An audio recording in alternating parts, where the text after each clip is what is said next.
Hello students, myself J.P. Verma. Now I am telling you about fossil fuels or only one coal. मैं आज आपके fossil fuel कोल के बारे में बताने जा रहा हूँ। तो सबसे पहले हम बात करते हैं फॉसिल्स क्या होते हैं। They are made by the remains of dead plant and animals buried under the earth millions of years ago. Million years पहले एनिमल और प्लांट्स जमीन के अंदर दब गए थे। जमीन की हीट और प्रेशर से वे कन्वर्ट हो गए सॉलिड्स में या लिक्विड्स में जैसे पेट्रोलियम, तो उनमें से लिक्विड निकला, लिक्विड अलग स्टोर हो गया, सॉलिड अलग रह गए। तो जो सॉलिड डिकम्पोजिशन है दैट इज कॉल्ड कोल। तो कोल बना कैसे? जमीन के अंदर लाखों सालों तक दबे रहने से, अर्थ की हीट एंड प्रेशर की वजह से, और वो बर्न होकर के और एयर की एब्सेंस में जले थे, तो इसलिए जो सॉलिड सब्सटेंस जो बने उनको हम कोल कहते हैं। और कोल फॉसिल फ्यूल है, और जो बच गए जमीन के अंदर दबे हुए हैं खोद कर निकालते हैं दैट इज फॉसिल्स। अब उन्हें जिन चीज़ों को जमीन से खोद के निकाल रहे हैं, और ये फॉसिल्स के रिमेनिंग पार्ट्स हैं, एनिमल्स के रिमेनिंग पार्ट्स हैं जो फॉसिल्स कह रहे हैं, और उन फॉसिल्स को एज फ्यूल हम अगर यूज कर रहे हैं तो उसको बोलते हैं फॉसिल फ्यूल।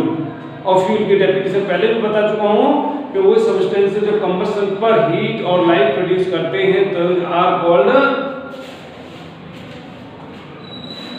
फ्यूल्स। ठीक है, नाउ हम बात करते हैं the remains of the fossils are used as fuel. जिन रिमेन्स को हम फ्यूल की तरह यूज करते हैं so they are called fossil fuels. और यहाँ पर तीन के नाम हम आपको बता रहे हैं, कोल, पेट्रोलियम, नेचुरल गैस। ठीक है, अभी हम आगे बात करेंगे coal is a black solid remains, काला होता है, सॉलिड होता है और बहुत ही हार्ड कंपोजिशन में ये जमीन से माइन मतलब होता है जमीन से खोद कर निकालना। देखिए यहाँ पर लिखा है it is mine from the coal mines, जो बहुत बड़े डिपोजिशन है जमीन के अंदर, वहां से खोद कर उन माइंस में से निकाला जाता है। और मेनली इसको हम चार टाइप्स में डिवाइड करते हैं। चार टाइप्स में डिवाइड करते हैं। तो उनका बेसिस है कि presence of carbon percentage in it, कि जिस कोल में कार्बन की परसेंटेज कितनी है उसके आधार पर उसे चार कैटेगरी में डिवाइड किया गया, चार भागों में डिवाइड किया गया। अभी बात करें कि कार्बन की परसेंटेज से क्या इफेक्ट पड़ता है।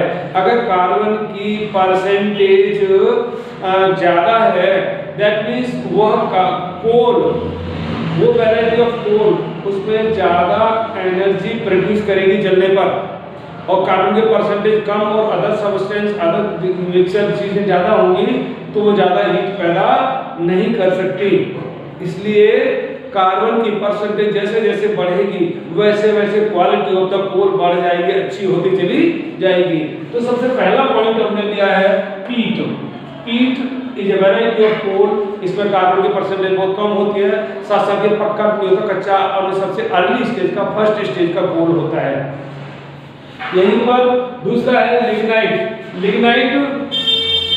इसके अंदर 38% कार्बन होता है, बट 38% कार्बन के साथ साथ वजह से भी ये जो है व्हाइट कलर का दिखता है, ब्राउन इस कलर का दिखाई देता है, इसलिए से ब्राउन कोल भी कहा जाता है। तो we can say that which coal is brown, what is the lignite is brown coal.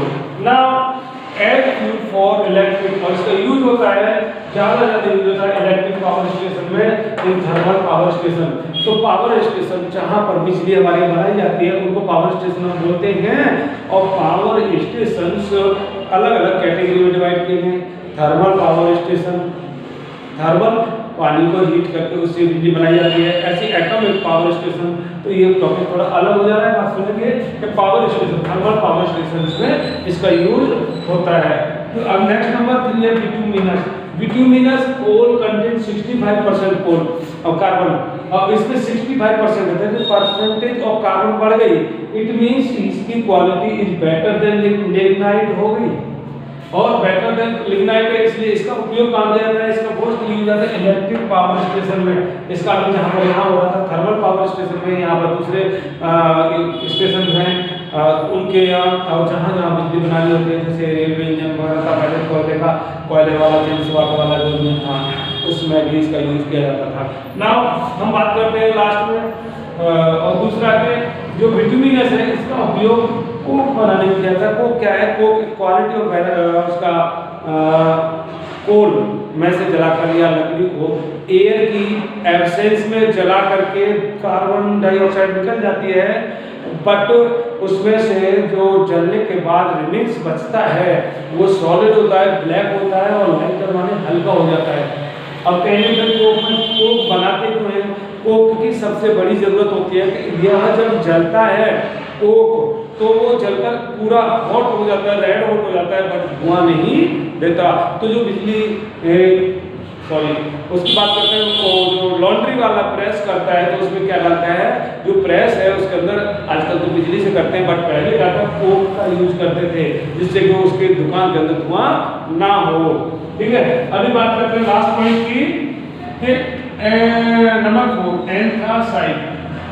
Anthracite is the best quality of coal because it contains 96% carbon. ठीक है, सबसे बेस्ट क्वालिटी किसकी है, एंथ्रासाइट की। सबसे पुअर कौन है, पीट।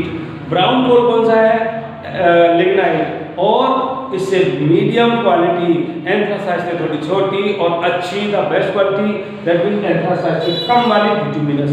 तो इस तरह से मैंने 4 टाइप से मैंने बताए, इनको फिर से याद कर लेंगे और क्रम से याद करेंगे तो बेटर है कि पहले पीट, फिर लिग्नाइट, फिर बिटुमिनस और फिर उसके बाद एंथ्रासाइट। ठीक है, ये 4 क्वालिटी है जिनमें आपको परसेंटेज है, पीट में कोई परसेंटेज नहीं है, जबकि पीट के बाद लिग्नाइट है, इसमें 38% है और 38 का 65 और 96।